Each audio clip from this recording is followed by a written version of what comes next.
On est de retour dimanche soir comme d'habitude. On est de retour pour Entreprendre Wesh. En vrai, il va se passer plein de choses. Vous allez voir, il y a plein de surprises. En vrai, il y a tellement de surprises. Je suis en compagnie de d'Othman Salingi Razi, je ne me trompe pas. Ouais, c'est bon.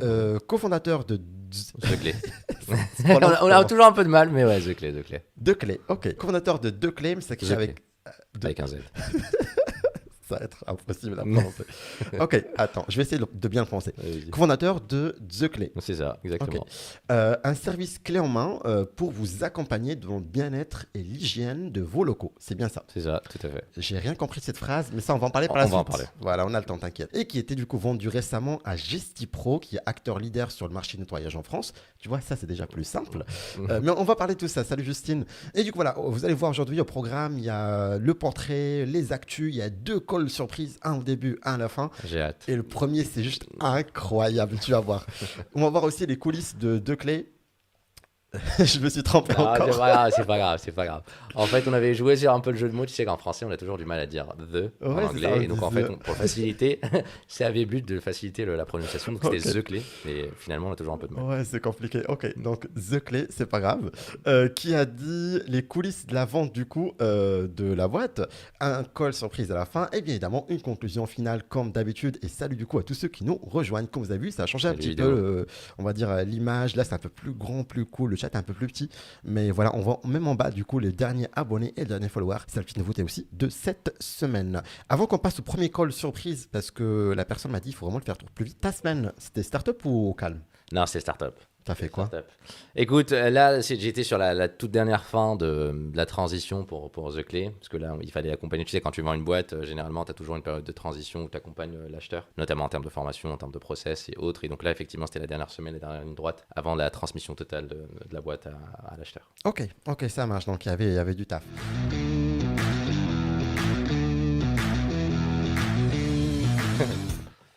Yes. T'es prêt pour ton premier call? Allez, go.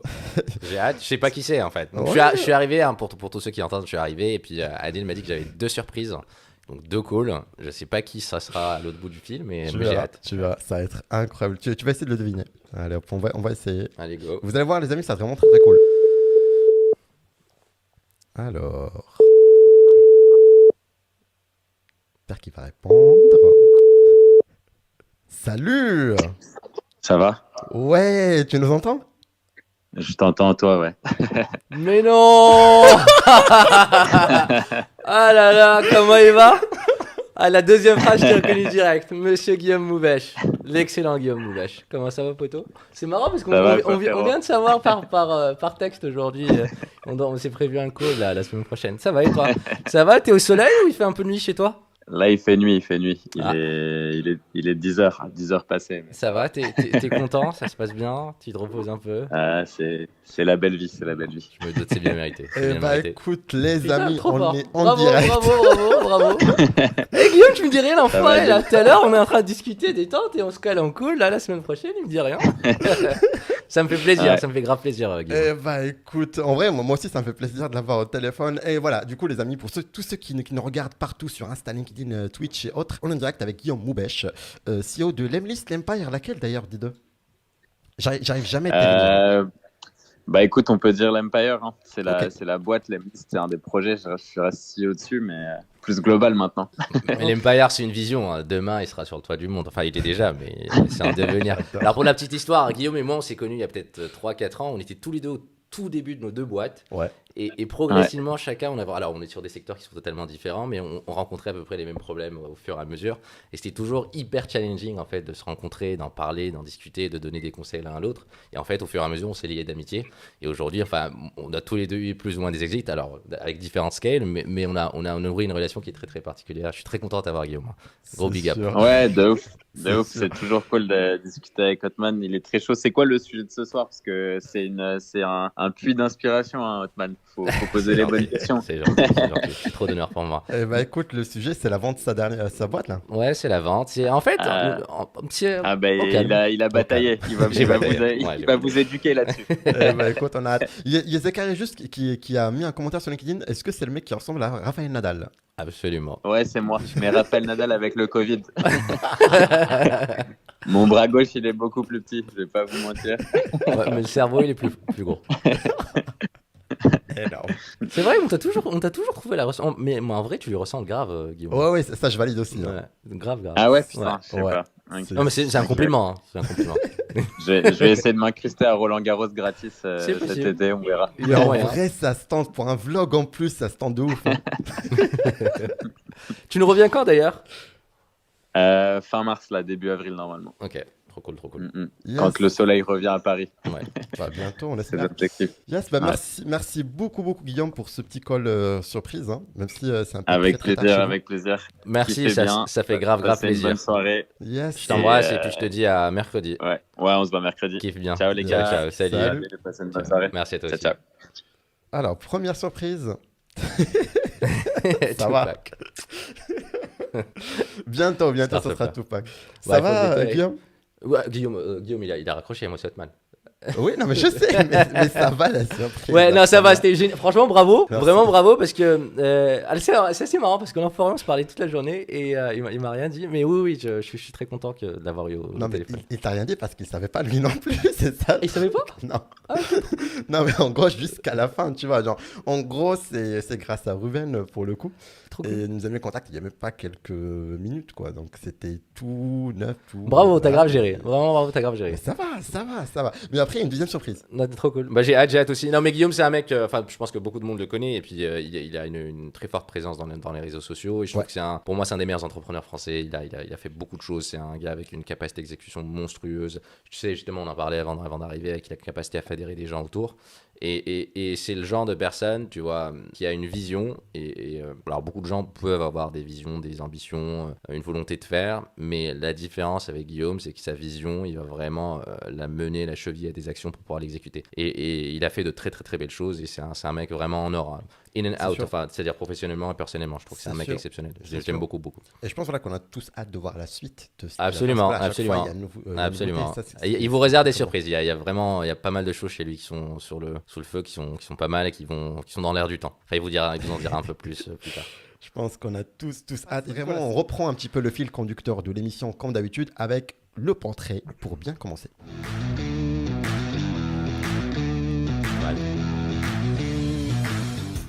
Le concept très simple, c'est qu'à chaque fois que je ramène un invité, parfois les gens ne connaissent pas et tout. Donc on fait on va dire un petit questionnaire très rapide, voilà, Très pour bien. que les gens te connaissent un peu plus.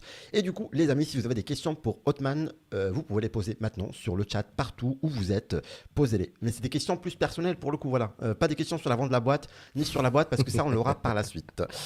Et du coup, déjà, nom, prénom, Ouais, non, prénom c'est Hotman et nom de famille c'est Sena Gerazi. ok, t'as un surnom? Auto, Ah, j'aime bien. Âge, 29 ans, novembre, ok, lieu de naissance, Fès, Maroc, ok, lieu de résidence actuelle, Paris, France, ok, ta profession. entrepreneur. Ça existe ça comme... Bah, oui, ça existe, on peut le dire. Enfin, c'est plus un état d'esprit qu'autre chose, mais pas de fait professionnellement. Effectivement, c'est ce que je fais de ma vie. Sur les 10 dernières années, j'ai fait que construire des boîtes. Ok. Et donc, c'est pour ça que je me qualifie comme entrepreneur. Ok. Études. Alors, j'ai fait un parcours classique. Hein. J'ai fait mon bac, puis j'ai pris une année qui était assez spéciale où je me suis arrêté j'ai arrêté mes études pour devenir joueur de poker pro. Donc, finalement, je me suis... Poker.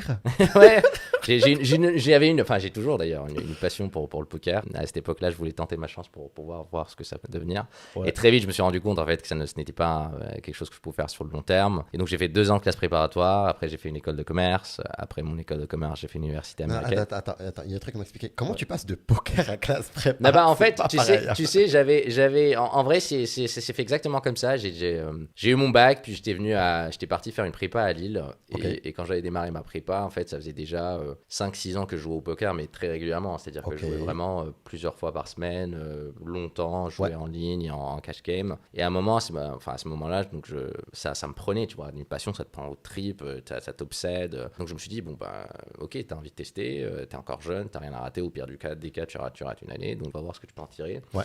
Et en fait, j'avais commencé à jouer des tournois, je cherchais des offres de sponsoring, j'en avais une à l'époque pour jouer des tournois. Et donc, du coup, donc, très vite, en fait, je commençais à m'emballer. Et ça s'est bien passé pendant un petit moment. Et très rapidement, mes performances avaient un peu décru et je me posais toujours la question de est-ce que c'est ce que je veux faire de ma vie. Et quand je m'étais posé la question en projetant à 5 ans et 10 ans, je me suis dit en fait non, c'est pas le parcours que je veux. Ok.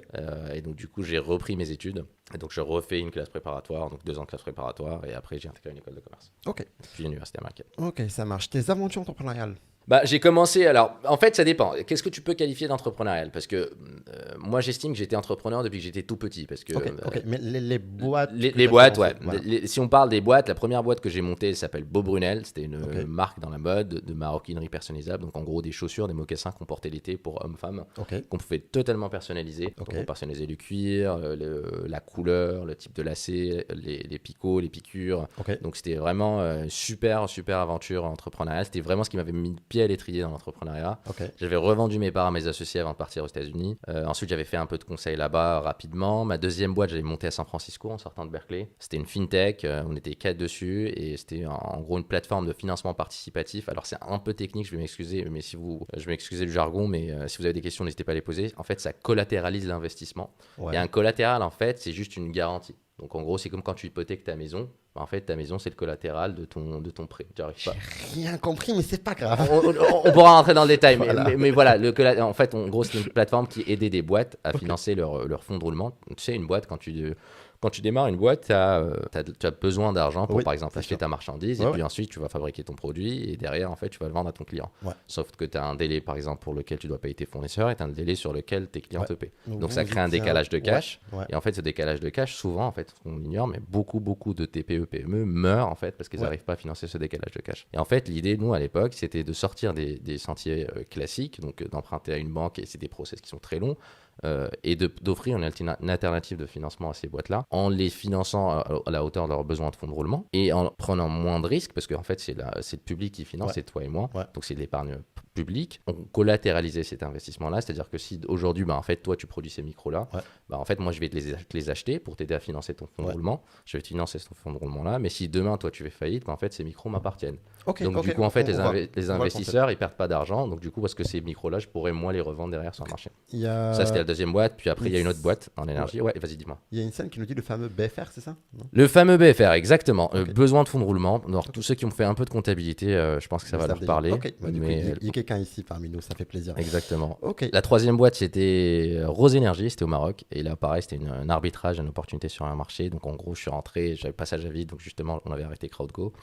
Et j'avais toujours quelque chose qui volait en moi et je voulais vraiment remonter une boîte. Et donc il se trouve, en fait, c'était assez marrant, la petite histoire, je me promenais avec un pote qui est dans l'industrie et il avait un énorme besoin en panneaux solaires. Et à cette époque-là, je te parle de 2016-2017, c'était pas encore aussi prépondérant aujourd'hui sur le marché, pas aussi disponible aujourd'hui sur le marché. Et donc du coup, je m'étais dit, putain, il y a quand même une vraie demande, viens, je teste en fait comment elle marchait. Et je publie vraiment, c'est exactement comme ça que ça s'est passé. Je me dis, ok, il y a un besoin, est-ce qu'il y a un marché? Et donc, je fais une annonce bidon, vraiment sur l'équivalent du Bon Coin au Maroc.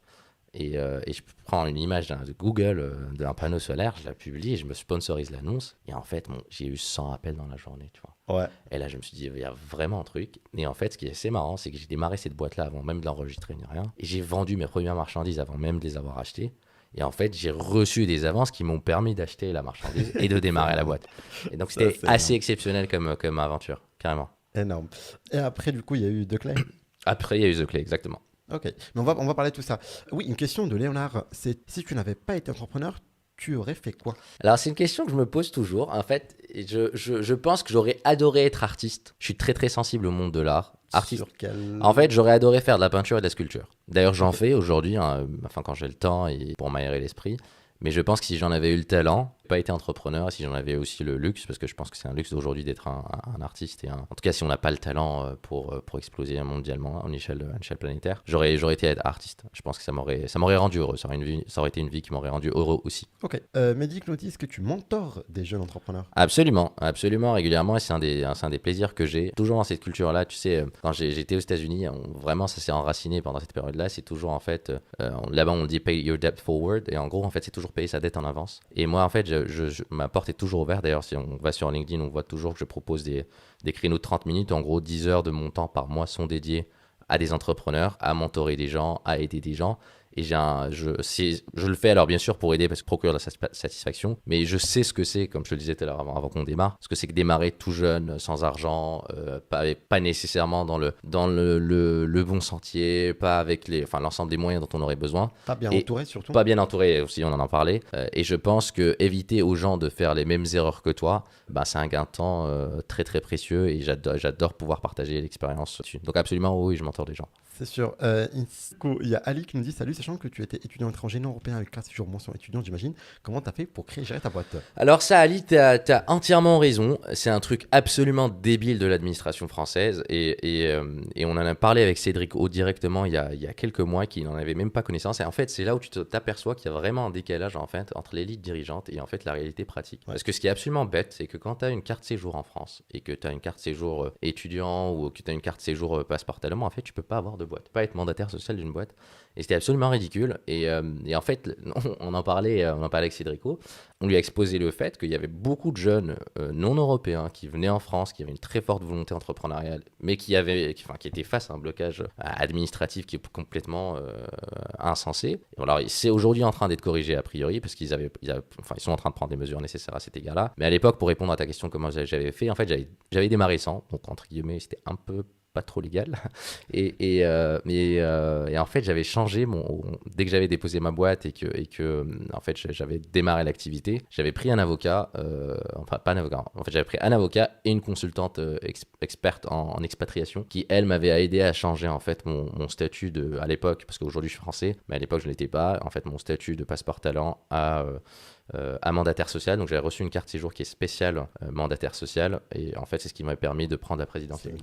C'est une grosse galère et en fait c'est juste totalement débile parce que la France c'est un magnifique brassage de culture. Alors aujourd'hui très peu qualifié, mais là on va pas faire trop de politique, mais il y a beaucoup d'entrepreneurs étrangers qui font de belles choses, qui veulent faire de belles choses et en fait ça serait totalement dommage de les priver de cette opportunité-là, d'aider des entrepreneurs, d'apporter de la valeur, de créer de la richesse et de pouvoir redistribuer cette richesse-là. Et donc, je trouve ça totalement aberrant. Alors, heureusement, aujourd'hui, les problèmes ont été remontés et a priori, ça va être corrigé.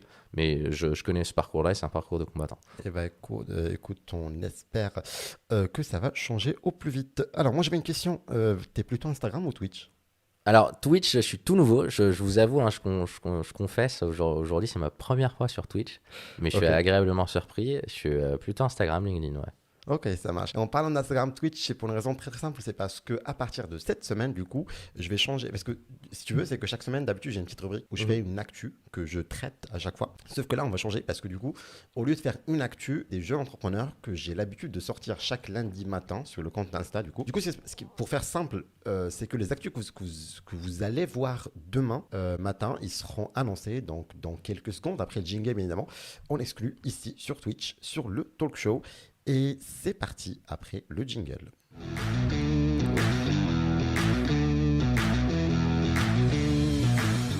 J'ai 5 actus comme d'habitude. La toute première, il s'agit de Studin. Studin, c'est le nouveau réseau social des écoles supérieures et qui, du coup, avec Victor et son équipe, je pense qu'ils sont même 2 derrière, et du coup, qui lancent leur phase test dans 2 écoles lyonnaises. La première, du coup, c'est l'IET Lyon et la deuxième, c'est l'ESAM Lyon. Et du coup, l'idée derrière ce réseau social, c'est d'aider les écoles à créer un espace de partage et d'interaction entre les étudiants. On verra tout ça, du coup, et surtout, on leur souhaite bon courage pour la suite. Deuxième actu, il manque un truc derrière, non, une musique un peu background. Musique, ça aurait été sympa, ouais, c'est vrai. Je mets ça pour le prochain talk show.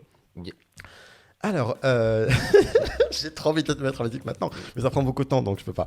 Du coup, ensuite, il y a Dimitri qui est fondateur de Yepa. Yepa, qu'est-ce que c'est ? C'est la mode esthétique et engagée, et qui a lancé du coup depuis peu la première campagne de précommande jusqu'au 30 janvier, et c'est la dernière opportunité pour adopter la collection Live Your Dreams.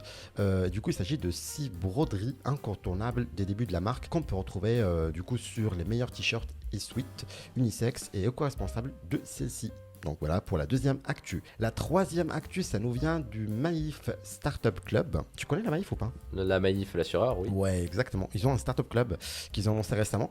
Et en gros, du coup, si vous avez un projet impact, voilà, que vous soyez seul ou en petite équipe, si vous avez besoin d'un coup de pouce, d'un accompagnement pour lancer votre première version de votre produit, eux, ils sont là. Donc voilà, pour vous accompagner sur site dans les locaux du 14e arrondissement sur Paris. Et l'idée, voilà, c'est vraiment d'apporter un vrai soutien business au projet impact à destination de la cible ou sur un modèle B2B ou B2B2C, d'après ce qui est écrit, et c'est un soutien qui dure 4 mois. Donc c'est une sorte d'incubation. Il s'adresse de porteurs de projets qui ont un stade de développement très initial. Donc vraiment, si vous êtes au tout début, un produit qui n'est pas finalisé, levée de fonds qui est pas effectué du tout, à l'exception peut-être de Love Money, mais sinon voilà, si vous êtes vraiment au tout début, et après du coup l'idée c'est vraiment de les aider à sortir un programme, du programme avec le projet qui est lancé et qui peuvent du coup par la suite on va dire se mettre dessus quoi. Sachant que je précise d'après ce qui était marqué, il n'y a pas de frais de participation, il n'y a pas de time for equity, donc l'idée voilà c'est juste qu'ils veulent vous aider pour vous aider, et du coup vous pouvez candidater jusqu'au 30 janvier 2022 à minuit. Et je vois qu'il y a des gens qui connaissent YEPA, donc ça fait plaisir. Ensuite, la dernière actu, du coup il y aura une cinquième et ce serait pour demain pour le coup. Il s'agit de Genius Global, la fédération des étudiants entrepreneurs, si je peux le dire, dans plein d'écoles d'ingénieurs et de commerce ailleurs. Du coup qui organise cette semaine du 24 au 28 janvier la semaine entrepreneuriat à impact. Et du coup c'est l'occasion de mettre en avant toutes les initiatives à impact positif sur la société, donc environnement, social, sociétal.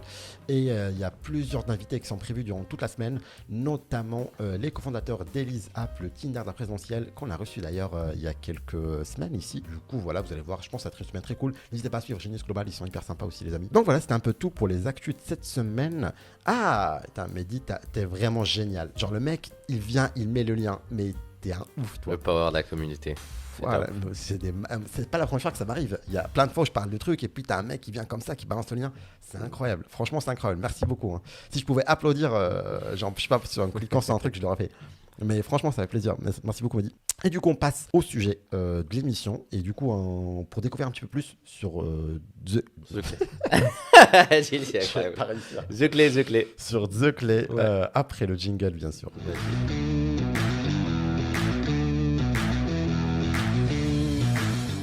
Alors peut-être, tu sais ouais. ce qui serait assez marrant, c'est juste d'expliquer en fait pourquoi on a choisi ce nom-là de boîte et comprendre en fait pourquoi. Et je rappelle juste rapidement ce que fait The Clé. The Clé, Ouais.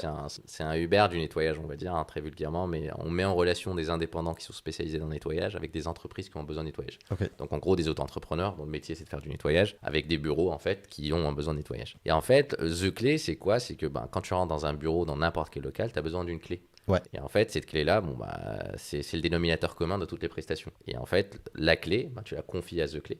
Donc en fait, c'est la boîte. Et à ce moment-là, tu confies aussi ton bien-être et ton hygiène à cette boîte-là. Donc c'était d'où l'intérêt du nom, en fait, le rationnel derrière. Mais bon, petite parenthèse fermée.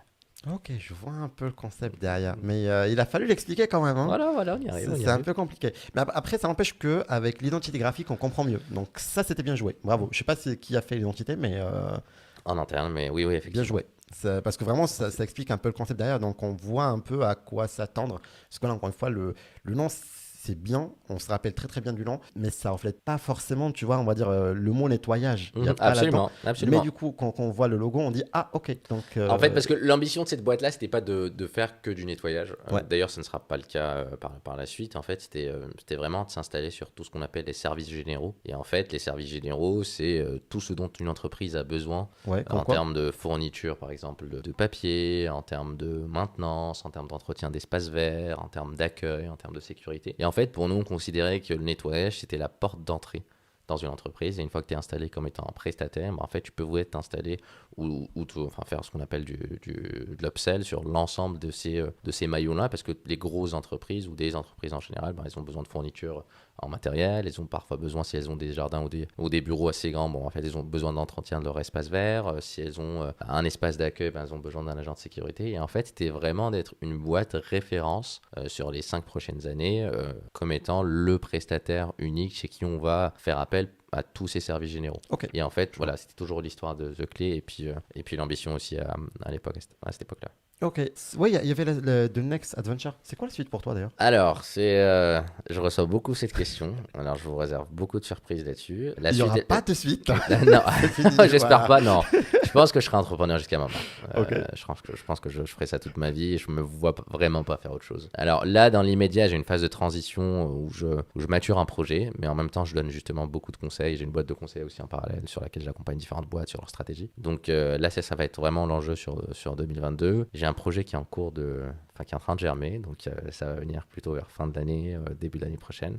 mais ça va être un truc très stylé. Et bah écoute, je pense qu'on a tous hâte de découvrir ça. Et je vais le partager par la suite en mode ouais, le gars, c'est celui qui était chez moi. Ça va être très cool. Et après, quand tu essaies de trouver un nom brandable avec le .com de libre, c'est pas du tout C'est vrai, Mehdi, tu as raison.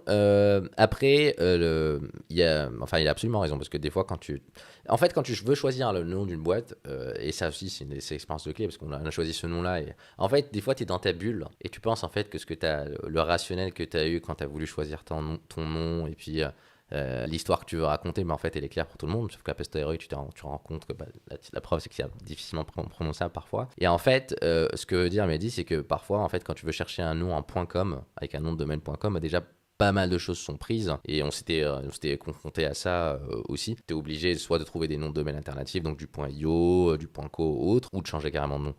Mais il y a, moi, mon apprentissage là-dessus, post ces différentes expériences, en fait, il y a toujours une approche de made it stick. Et en fait, ton nom de boîte, ça doit être en 2-3 syllabes maximum qui doivent être prononcées dans toutes les langues possibles. Parce que toi, tu démarres demain à Paris, tu démarres à Londres, tu démarres à Berlin ou tu démarres à San Francisco. En fait, il faut que ta boîte, si tu as une ambition globale, et généralement quand on fait une boîte, après chacun fait sa boîte selon ses ambitions, mais si tu as une ambition globale, il faut que ton nom, en fait, il puisse vraiment parler au plus grand public possible et pour ça, en fait, il faut 2-3 syllabes que tu retrouves sur différentes langues, en fait. Et c'est ce qui fait qu'un nom, en fait, devient facile. C'est sûr, et je pense que je peux confirmer. C'est sûr. Du coup, il y avait le fameux... Ah oui, tiens, en plus, j'allais parler de toi, Wilfried. C'est juste incroyable. Parce que du coup, Wilfried, je l'ai reçu au tout début de la saison. Tu connais ou pas? Non, je connais pas. Salut, Wilfried. C'est le CEO de Superprof. Superprof, c'est pour avoir des cours particuliers. Ouais. Superprof, ça me parle. C'est pas eux qui sont passés là récemment sur une émission, non? C'est pas eux. Non, alors je confonds peut-être, mais Superprof, ça me parle. C'est pour avoir des cours particuliers pour les enfants à domicile, je crois. Non, ouais, si je me trompe pas. C'est bien ça, Wilfried, je me suis pas trompé. Tu confirmes? Je dis pas de bêtises. Et j'allais te parler de lui parce que lui, il nous a raconté, en gros, pour son nom de domaine, Superprof, il a dû l'acheter, mais très, très, très cher. Mais tu sais, ce qui est marrant, c'est que là, il y a des malins qui s'amusent à aller acheter des noms de domaine, de boîtes et les revendre très, très, très, très cher. Ou des fois, en fait, si tu tiens au nom, en fait, tu peux pas faire autrement. T'es obligé, c'est sûr. Cours de tout. Exactement. C'est ça ce qui est très différent. Parce que vraiment, sur Superprof, tu peux vraiment tout. Genre, je sais pas moi, de la musique, de la danse, tout. Après, voilà, les cours aussi un peu plus classiques, plus pédagogiques. Mais il y a un peu tout. Voilà, 18 millions de professeurs. Bravo. Le chat sera vraiment une pub pour Superprof. Voilà. Big up, Wilfried. Je te laisse faire, Wilfried. Sauf s'il y en a d'autres qui veulent peut-être qu'il fasse pas sa pub. Donc, venez. Voilà. Effectivement, j'adore. Nous, on est en point tech. Ah oui, c'est vrai. Après, il y a un truc intéressant, en fait. Mais récemment, il y a eu le point .co, le point .io, point .fr. Mais après, c'est pratique quand tu démarres, mais après, tu es obligé d'avoir un point. Si tu as une dimension internationale, ouais. Il y a pas longtemps, je parlais à un super entrepreneur envers duquel j'ai beaucoup de respect, qui est Thibaut Elzière, qui a monté Founders, donc super belle boîte, et qui est aujourd'hui aussi CEO de Folk. Et typiquement, Thibaut Elzière, Folk, parce qu'il a été très attaché au nom.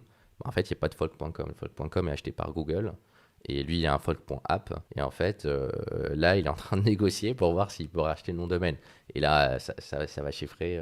C'est sûr. C'est le cas pour plusieurs entreprises. Il faut quoi Google avec ça?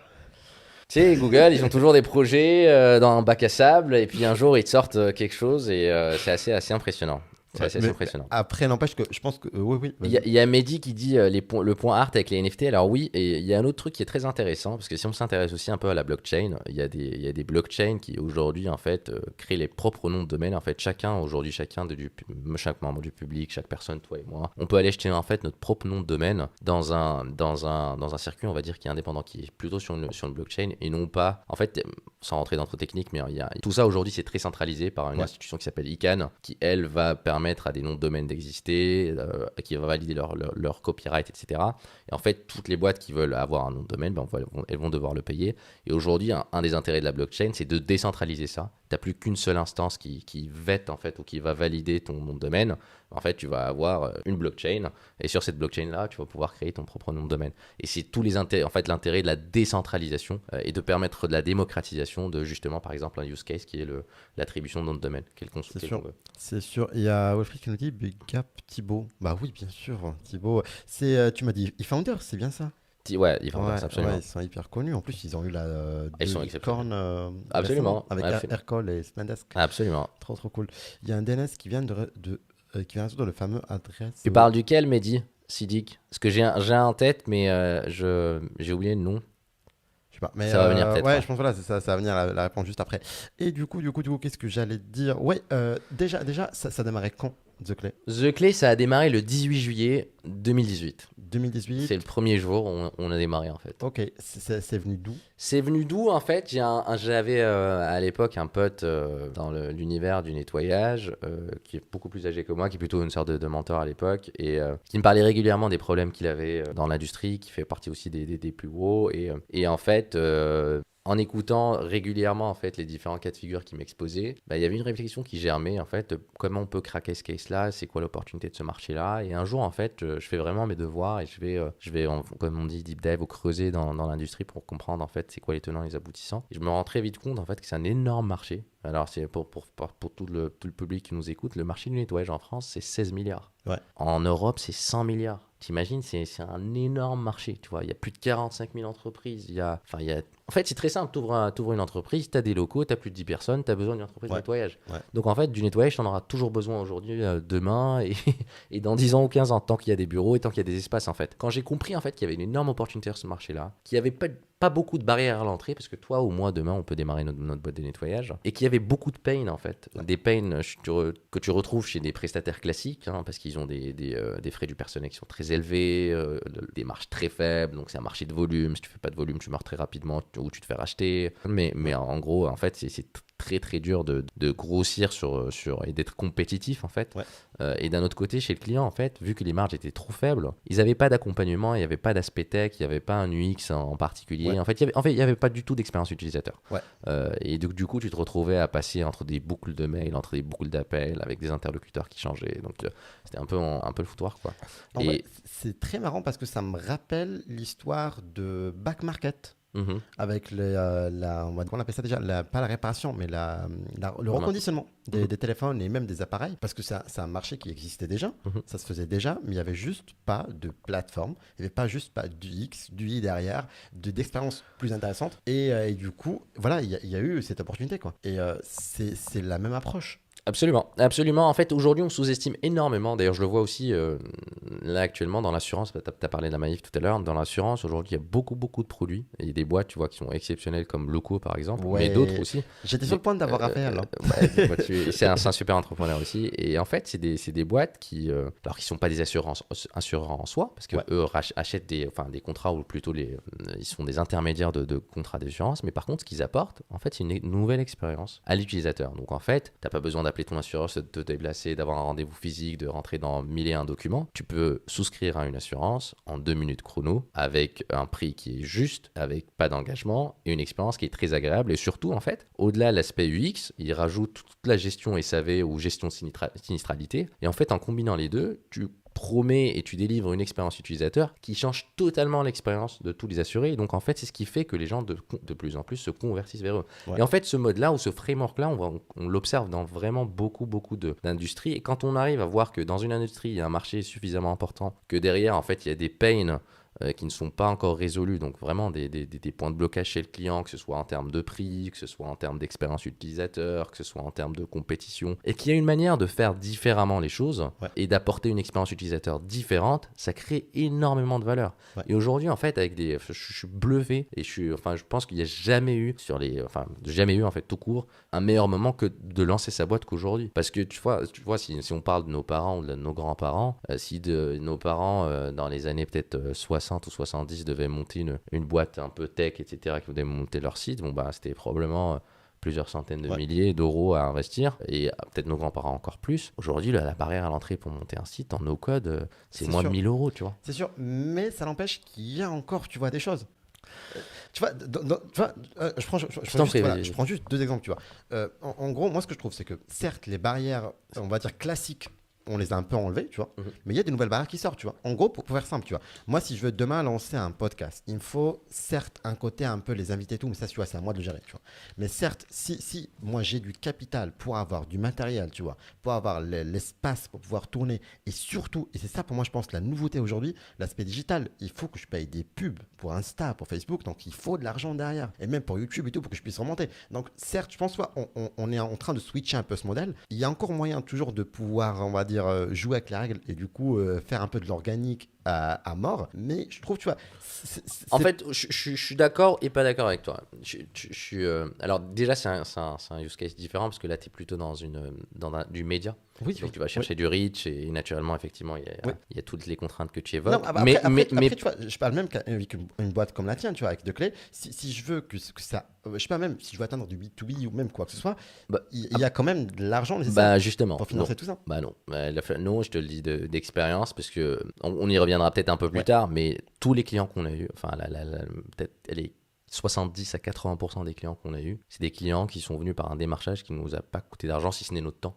Ok. À l'époque, en fait, c'est très simple. Enfin, là-dessus, pour étayer le propos, je te donne un exemple. Sur le Covid, Ouais. quand il y a eu le Covid et qu'on en fait, on était dans une situation Pour qui vous, c'était parfait, hein. en fait, parfait, oui et non. Hein.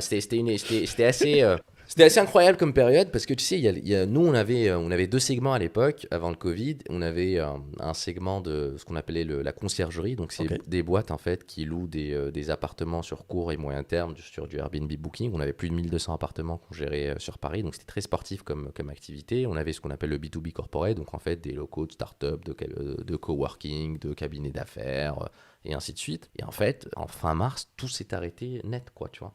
Il n'y a plus de tourisme, il n'y a plus de locaux, tout le monde est en confiné. Et nous, en fait, on a une activité sans engagement, tu vois. Donc, en fait, les mecs peuvent arrêter quand ils veulent. Et quand tu passes Et ils ont tous arrêté. ils ont tous arrêté.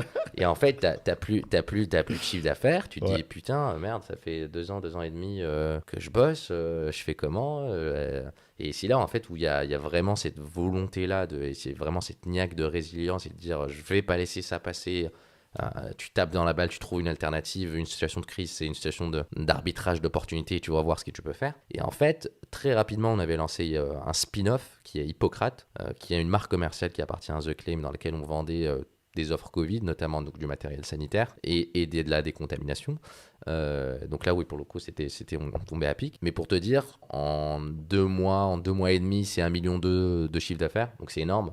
C'est très très rapide sur une boîte qui n'existait pas il y a 2 mois déjà. Par contre, sur ces 1 million là, il y a 500 000 euros qui ont été signés avec du cold mailing. Tu vois, en utilisant justement les listes. Donc en fait, c'est juste pour te dire que bien sûr, il te faut de l'argent, bien sûr, à un moment tu dois dépenser, etc. Mais moi, je suis fondamentalement convaincu que le bootstrap est possible parce que je l'ai fait. Ouais. Effectivement, il faut un minimum de moyens, mais que tu n'as pas besoin de trop de moyens pour réussir. Oui, Et tu vois, pas comme reprenant avant, juste, c'est sûr. pas comme avant, et tu vois, tu peux aller chercher des clients, tu vois, moi à l'époque, je me souviens, je faisais du porte-à-porte quand j'ai commencé, tu vois, pour avoir mes premiers clients, je faisais du porte-à-porte. Alors c'est mon temps, je passais des journées et tu te prenais des portes, ce qui n'était pas drôle, mais à un moment, tu décroches des clients, et en fait, ce qui est bien dans du B2B, c'est que tu construis étape par étape, échelle par échelle, et en fait, ça se cumule, tu vois. Ouais. Et à un moment, ça devient assez gros. En revenant sur ton podcast, effectivement, tu as du matos, d'ailleurs, je dis à tout le monde, c'est super pro, il y a de la lumière, il y a des caméras, il y a des micros, il y a vraiment, on sent que c'est assez pro, c'est bien travaillé, mais tu peux te faire sponsoriser, tu peux aller voir différentes marques, tu peux faire un peu de pub, et donc en fait, t'as du reach en fait. Donc en fait, tu vas essayer de valoriser, ok, c'est quoi tes assets? C'est exactement la même réflexion que moi je m'étais posée par exemple sur cette crise-là, tu vois. Je passe à 0 chiffre d'affaires. J'avais 3 000 euros sur le compte bancaire de la boîte, j'avais pas de quoi payer les salaires, c'était soit je déclarais faillite, soit il fallait que je trouve une solution, tu vois, une solution rapide qui rapporte du cash rapidement. Et donc en fait, tu te dis, ok, c'est quoi mes assets? Donc j'ai un réseau d'auto-entrepreneurs, j'ai un accès à un matériel, je sais développer des sites assez rapidement, et donc du coup, comment je peux mélanger tout ça par rapport au contexte et aux contraintes que j'ai? Pas toi pareil en fait, donc t'as un reach, t'as une audience, t'as une thématique en particulier. Ces thématiques-là, elles parlent à certaines personnes, et puis elles parlent aussi à des boîtes qui veulent parler à cette audience-là que toi t'as. Et donc en fait, tu te dis, ok, je peux avoir un sponsoring, je peux avoir des deals, je peux faire de la pub pour ces boîtes-là, je peux créer une thématique régulière, rajouter une émission pour des boîtes dans laquelle on va parler de sujets qui leur parlent et qui parlent à ton audience. Et en fait, c'est une manière pour toi de venir rentabiliser ou monétiser la création de valeur que tu as eu au préalable. En fait, un entrepreneur, c'est quelqu'un qui a un problème ou qui voit un problème, qui voit une solution à ce problème, une manière de résoudre ce problème-là, et qui va trouver la meilleure allocation des ressources pour pouvoir optimiser la résolution de ce problème-là. Et en fait, avec les contraintes que tu as, parce qu'on démarre tous avec des contraintes différentes, on démarre tous dans des situations différentes. Et en fait, se réaliser et réaliser son potentiel, c'est de pouvoir, en fonction des cartes qui t'ont été distribuées et que tu as en possession, optimiser en fait ton jeu. Tu vois, on revient sur le poker là, dont on parlait tout à l'heure. Donc, en fait, c'est un jeu. Voilà, c'est un jeu. On est sur une normal. table. Ouais. Tu reçois les as, je reçois 7-2. Ben, en fait, en fonction de ce qu'il y a sur le flop, en fonction de ce que tu as mis, ce qui a été mis par ailleurs, on va essayer de chercher d'optimiser le jeu. Quoi. Et en vrai, en plus, tu vois, tu as vraiment bien résumé tout. Donc, déjà, merci pour ça. Et en plus, tu vois, c'est un message que moi, j'essaie de transmettre aussi. Tu vois, c'est que, comment dire, tu vois, c'est comme un jeu. Et surtout ça, c'est que le fait, oui, il y a un risque derrière, tu vois, c'est comme le poker aussi, voilà, tu peux venir faillite et tout, ça peut arriver, c'est normal. Mais tu vois, en gros, il faut juste jouer le jeu. C'est ça. Et ce que j'aimerais dire aussi à toutes les personnes qui nous écoutent, tu vois, et surtout si tu as une audience jeune, tu vois, quand tu as 19, 20, 21, tu n'as rien à perdre, tu vois. Même quand tu as 29, même quand tu as 30 ans, tu vois, tu as à peine commencé ta vie. Aujourd'hui, on a une espérance de vie de 80, 85 ans en moyenne, 90. Il te reste encore, tu vois, quand tu as 30 ans, il te reste encore 50 ans à vivre. Même c'est à 85, énorme. En vrai, t'as rien à perdre. Un peu moins, là, t'as des objectifs de vie différents et des périodes de vie différentes. Mais quand tu commences à 20 ans, en fait, je dis à tout le monde, en fait, aujourd'hui, si t'as une idée, en fait, démarre demain. Et en fait, il y a une vraie... En fait, quand tu as une vision, et que cette vision... La vision d'une boîte ou d'un projet, c'est comme un rêve. Ce rêve-là, si tu n'y chevilles pas des actions, en fait, il va disparaître. Ok. Mais du coup, j'ai une question. Je sais pas d'ailleurs si vous avez des questions pour Othman, n'hésitez pas. Moi, de mon côté, j'ai une question. Quand on dit démarre demain, ça peut être quoi concrètement ? Alors, c'est très simple. Ça peut être quoi concrètement ? La première chose à faire, c'est d'abord, encore une fois, je reviens sur ce que je disais il n'y a pas longtemps, quand tu penses avoir une bonne idée, il faut que les autres pensent aussi que c'est une bonne idée, mais dans le sens suivant. C'est pas il faut pas en parler aux autres et qu'ils te disent ok, oui ou non. Les autres, c'est tes clients ou tes potentiels clients. Donc, admettons, moi demain, en fait, je veux faire, je sais pas, des coques de téléphone. Je vais voir toutes les personnes qui ont des téléphones et je vais voir les coques qu'ils ont. Et je vais voir si elles sont satisfaites de leur coque, si elles sont pas satisfaites de leur coque. Qu'est-ce qu'on peut améliorer sur leur coque et est-ce qu'ils ont un problème, en fait. Ensuite, en fait, une fois que tu as validé qu'il existe bien un problème auquel tu as pensé que toi, tu veux résoudre, tu vérifies si les gens, en fait, sont prêts à payer pour qu'on résolve ce problème-là. Parce que c'est très important et on oublie souvent cette partie-là. Parce que d'abord, ce qui est fondamental, c'est d'être sûr qu'il y a un problème. Ensuite, une fois qu'on est sûr qu'il y a ce problème-là, donc c'est d'aller parler à des potentiels clients, des potentiels prospects, ou ce qu'on appelle dans le jargon des personas, donc des personnes qui sont susceptibles d'acheter en fait ton futur produit, ton futur service, et de valider avec eux en fait qu'il y a vraiment, ils ont vraiment un pain dont ils souffrent qu'ils aimeraient voir résolu. Et une fois que tu valides ce premier point-là, tu vérifies derrière que ils sont prêts à payer. Et s'ils sont prêts à payer, ils sont prêts à payer combien ? Et si tu arrives à répondre à deux questions, tu as une boîte. Ouais. Vraiment. Je simplifie, c'est caricatural parce qu'il y a beaucoup de travail derrière. Ouais. Mais si tu arrives à répondre à ces deux questions, tu as une boîte. Et très concrètement, demain, n'importe qui dans l'audience qui veut démarrer, il peut aller chercher des gens sur LinkedIn, il peut prendre des interviews, il peut parler à des personnes qui sont dans le même secteur que lui. Il va surtout essayer de faire, tu vois, des questionnaires, parler à des gens qui vivent ce problème-là. Et ensuite, ce qui est génial dans cette expérience-là, tu vois, tu te cales 3 mois. Tu te dis, voilà, j'ai 3 mois.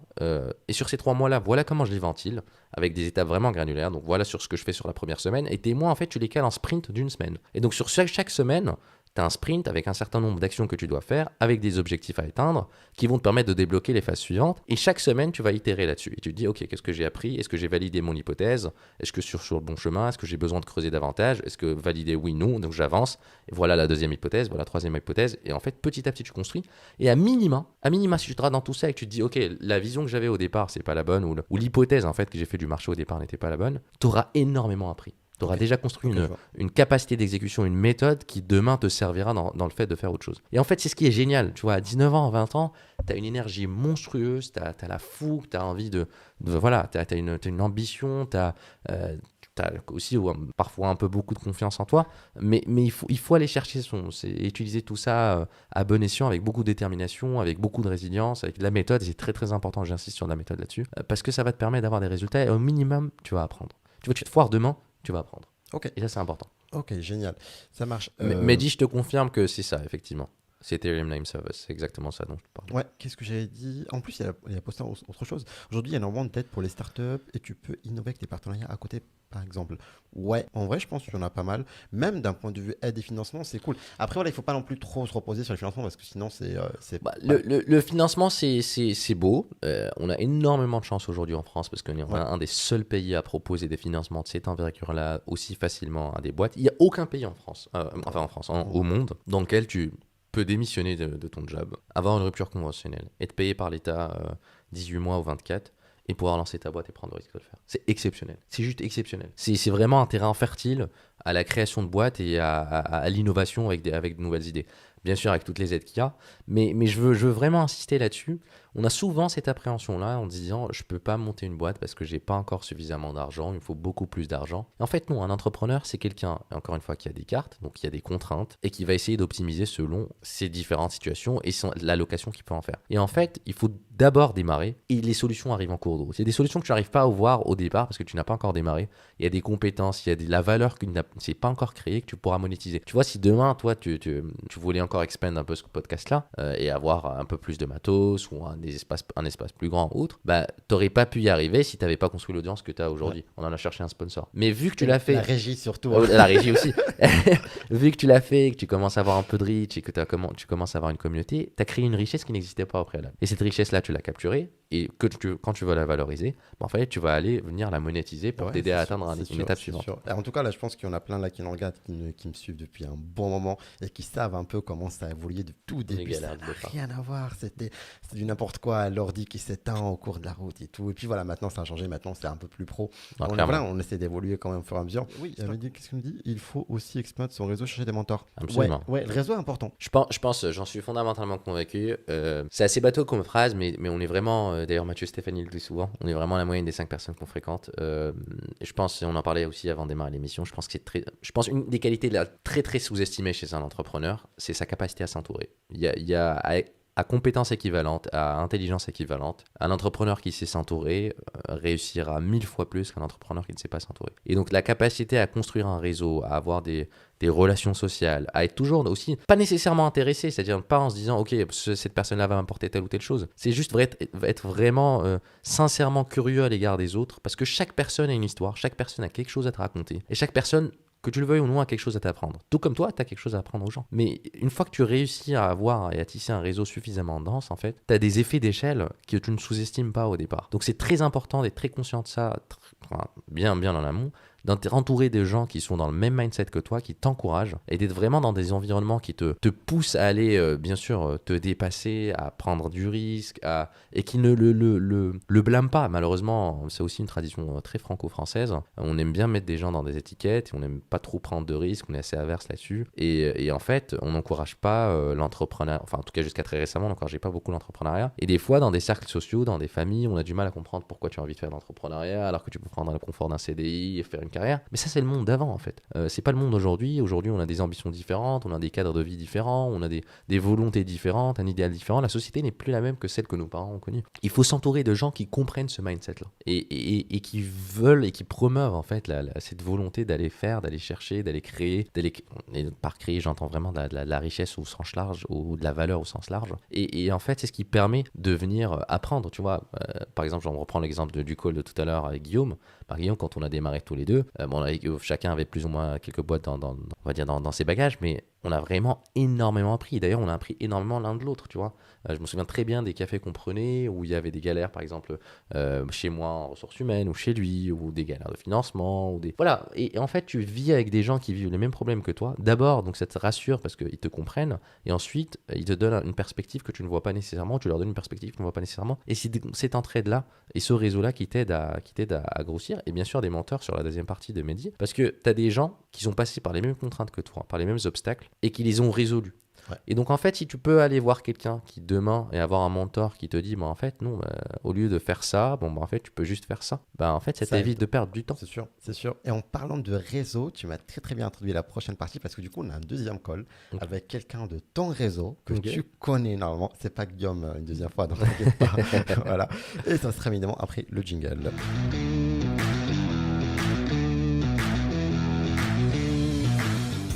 Alors, c'est parti pour le deuxième call, mais reste avec nous parce qu'il y a encore pas mal de surprises. Vous allez voir, il y a encore 2-3 parties, je pense, avant qu'on termine. Il y a encore plein de sujets. On n'a pas encore parlé de la vente de ta boîte. C'est vrai, on va y arriver. Donc voilà, mais pareil, j'ai plein de questions. Vous avez plein de questions aussi. Nous, de notre côté, je pense que ce serait bien qu'on appelle du coup quelqu'un de ton réseau. On verra si, un, il va répondre très vite et deux, si tu arrives alors qu'on a Je suis curieux de voir qu'est-ce que tu vas appeler. Alors, Adil cache le téléphone, comme ça je peux pas voir. Oui, allô. Salut, ça va? Salut, comment ça va? Ouais, C'est Frédéric? Non, c'est Lucas. Frédéric, ok. Frédéric, non, ok, t'as changé. Ok. Comment ça va, vieux? Non, Ça va et Ah, toi? c'est Lucas, ouais, 100%. Bien, et toi? Ça fait plaisir, t'es rentré quand? Bah moi, je suis rentré juste avant les fêtes, voir ma famille et voilà quoi. Et petite question d'ailleurs, est-ce que tu portes un petit gilet de VRP Uniqlo? Effectivement, je te Ça veut dire confirme. oui. Ouais, c'est ça, ouais. Bravo. Toujours la petite doudoune. Comment vas-tu? Je te taquine. Content de t'avoir, vieux. Ça fait plaisir. Bah ouais, gros tournant pour toi, ça fait plaisir de t'avoir aussi, ouais. Merci, ouais. Il était temps. C'était une grosse bataille. Tu leur as donné des bons conseils, des bonnes pistes? Attends, Lucas. Attends, voilà. Ouais, désolé. Déjà, on te présente pour ceux qui nous regardent. Voilà. Ah ouais, bien sûr. Du coup, voilà, on est en direct avec Lucas Nannini, si je ne me trompe pas, qui est du coup est cofondateur et COO de Noleo. Et Noleo, c'est ça. Voilà, moi j'ai cherché un petit peu, j'ai pas compris non plus ce que c'est. Donc, si tu peux nous expliquer déjà, ce serait pas mal. Qu'est-ce que c'est? Oui, bien sûr. C'est déjà, j'ai mal fait mon travail au niveau du nom. Pourtant, c'était bien en 2 syllabes et on a pris le .com, donc j'ai pas compris où on s'est merdé. Noleo, c'est une marque de produits pour bébés. Ok. Qui remplace, en fait, c'est une alternative propre aux lingettes. Un type de produit qui s'utilise énormément en France. Ouais. Mais qui n'existe pas du tout en dehors de la France. Et donc, du coup, on a décidé avec mon associé qui est aux US, en Californie, de lancer ce produit sur le marché vierge qui est les États-Unis. Ok, ça marche. Et du coup, tu connais Carole de June ou pas? Ah, j'en ai entendu parler, ouais. J'en ai entendu parler. Elle a un produit très semblable. Okay. Elle est plus grosse activité couche, beaucoup de produits pour les enfants, sous-vêtements également, un peu de beauté. Du coup, je crois très basé France et Europe, mais disons que les marques se connaissent, mais on s'est jamais connecté directement. Ok, ça marche. Parce que du coup, là, moi, j'aime bien spoiler. Du coup, voilà, on va la ramener bientôt aussi. Voilà, très bien. Voilà. Super. Elle sera notre invitée, je pense, le 6 ou 8 février. Voilà. Donc, en tout cas, dans la deuxième semaine de février. Elle sera avec nous. Et du coup, par contre, elle sera dans l'émission de VIP, tu vois. Un peu plus. Voilà, quoi. Oh, excuse-nous. Non, mais c'est du Next 40, tu vois. Lucas, enfin, c'est un super entrepreneur. Et pareil, en parlant justement de réseau et de mentors. D'ailleurs, Lucas est aussi mentor d'entrepreneurs et fait souvent des masterminds. Mais tu vois, c'est toujours un peu la sérendipité du réseau. On s'est rencontrés par hasard, d'ailleurs avec Ruben aussi, que tu connais, Adil. Et en fait, on s'est liés d'amitié, on partage et on est régulièrement ensemble. Et en fait, c'est ces petites rencontres-là avec une curiosité sincère, qui font que d'abord, tu as des relations personnelles qui se créent donc, avec des gens avec lesquels tu te lies d'amitié. Et ensuite aussi, professionnellement, des gens que tu aides et qui peuvent t'aider. Et Lucas, on s'est aidé, Ruben aussi, Guillaume aussi. Et donc, en fait, c'est ce qui est beau. Mais par contre, si tu prends pas le premier step de dire, OK, je suis conscient donc, que je dois avoir un réseau, que je dois nourrir ce réseau, parce qu'un réseau, ça se nourrit, c'est comme une fleur. Si tu l'arroses pas, en fait, elle fane. Et donc, de prendre des nouvelles des gens, de les féliciter, d'être là avec eux quand ils font de belles choses, d'être là aussi quand ils ont besoin d'aide et que ça se passe pas trop bien, parce que souvent on oublie cette deuxième partie-là. Ça fait partie justement du fait d'expandre un peu son réseau, d'avoir des mentors, d'être mentor et d'avoir des mentors, et ça permet justement de toujours s'élever et de réaliser son potentiel. Et Lucas, je pense que tu partages aussi ce mindset-là. Absolument. Et bien qu'Hotman soit très fort sur plein de choses, il peut aussi bien te parler de philo, que de trading, que de crypto, que de fonds de roulement. Il y a toujours des choses sur lesquelles il n'est pas à 100%. Et c'est vrai que le réseau, ça permet d'avoir des tips de gens qui sont peut-être un peu plus forts sur d'autres domaines. Absolument. Attends, moi j'ai une question déjà pour toi. T'as déjà testé un des produits de Lucas ou pas? J'ai dépassé l'âge. J'espère. Attends, Hotman, avant de dire j'ai dépassé l'âge, parce que c'est là aussi où on a le petit secret, c'est pour nettoyer les fesses des bébés. Donc les bébés qui sont en couche, Ce qui se passe, c'est que les autres personnes qui portent des couches sont les gens qui ont plus de 65-70 ans. C'est vrai. Donc attends quelques années Hotman et tu seras peut-être un de mes consommateurs. J'espère pas, mais je te souhaite tout le succès du monde et j'espère que tu prendras toute cette niche-là. Mais non, j'ai pas testé. Mais par contre, j'ai vu les retours des clients, ils sont très très contents. Les mamans sont très très contentes de ces produits. Écoute, Parce que tu sais, ils sont, enfin, lui en parlera mieux que moi, mais c'est respectueux de l'environnement, ça n'a pas de produits chimiques. Lui vient de l'industrie un peu beauté, donc il connaît très bien en fait les coulisses de la scène et ce qui peut être en fait nuisible ou pas, surtout à des enfants. Et ton enfant, c'est ce qui est le plus cher. Et lui a créé justement des wipes, donc des lingettes qui aident à être en alignement avec ces valeurs-là, cette conscience-là environnementale, personnelle, non chimique, bio, etc. Donc non, j'espère ne pas utiliser ces produits jamais. Mais par contre, je lui souhaite tout le succès du monde. Écoute, ça fait plaisir. Du coup, Lucas, un dernier, je sais pas, quelque chose, t'as envie de dire à Hotman Je pense que il y a pas mal de gens qui lui ont déjà posé la question de savoir quel était son prochain move. Enfin, je sais pas si vous lui avez déjà posé. Même pour moi, elle a été assez vague. Assez vague. On sent que c'est des choses, et comme Hotman le fait très bien, c'est qu'il comprend très bien le marché, il voit les tendances, donc à mon avis, ça va être un truc de pointe. Donc je sais pas, est-ce qu'il a donné plus d'informations? Est-ce que peut-être Hotman, tu peux nous spoiler un ou deux trucs? Alors, je reste toujours un peu sur la même approche. Par contre, ce que je peux spoiler, c'est que ce sera un truc très tech. Très tech, à la pointe de ce qui se fait aujourd'hui et Je sens le Web 3. On est dedans. Du coup, j'ai la deuxième partie de ma question. Étant donné que tu as une certaine affinité avec la France, tu as étudié ici, mais tu as également étudié aux US à Berkeley. Est-ce que du coup, ce serait plus quelque chose que tu mettrais sur le territoire US comme Noleo, ou plutôt justement utiliser tout le soutien qu'on a avec la French Tech en France? Non, ça sera mondial et assez rapidement. C'est un public qui n'a pas de géographie en particulier. Ça sera mondial assez rapidement. Enfin, si ça marche, ça sera mondial assez rapidement. T'as différentes communautés qui devront être créées assez rapidement. Donc, non, c'est expand worldwide très rapidement. Alors, je le dis, on attend ça avec impatience. Ouais, ça paraît un peu farfelu dit comme ça, mais en fait, c'est un produit qui sera destiné, ou un service qui sera destiné à tout le monde, quelle que soit la géographie. Stylé. On vous en saurait plus. C'est en train de germer un petit peu. Tellement hâte. Ça arrivera. Écoute, merci beaucoup en tout cas Lucas pour l'appel. Ça fait vraiment plaisir de t'avoir au téléphone et j'espère pourquoi pas un jour t'inviter toi aussi. Ce serait très cool. Carrément, merci. En tout cas, très bien fait. J'ai regardé tes quelques émissions un peu plus tôt dans la journée. Très belle découverte, très pro. Je suis d'accord avec ce qu'Hotman disait. Et puis, bonne continuation et bonne fin d'interview à vous. Merci. Lucas, big up. Salut. Au revoir. Je t'embrasse. Ciao. Bye. C'est un mec génial, bravo. Hein. Franchement, parce que Lucas, c'est un bon pote. Et puis, c'est marrant parce que ça fait longtemps qu'on ne s'est pas vu depuis qu'il est parti. Ouais, il vient de revenir. Non, mais je pars chercher les bons. Bravo. Adi, il fait vraiment bien ses devoirs. Hein. Franchement, chapeau. Hein, bravo. Non, mais ça va, t'as pas eu ce qu'on a ramené. Attends. Tu sais que quand j'ai ramené François-Marie, un des cofondateurs du coup d'Elise App, l'appel qu'il a eu, c'était avec Sarah Lahiri, la ministre de la Jeunesse. En direct. Donc voilà, ça c'était, tu vois, c'était un truc, tu vois. Après, c'est vrai que Moubèche, j'étais là en mode, cool, tu vois. Après, ce qui m'intéresse, c'est surtout, tu vois, d'avoir le call qui va à chaque fois se prendre un peu l'invité. En mode, putain, je l'ai au téléphone, c'est trop stylé.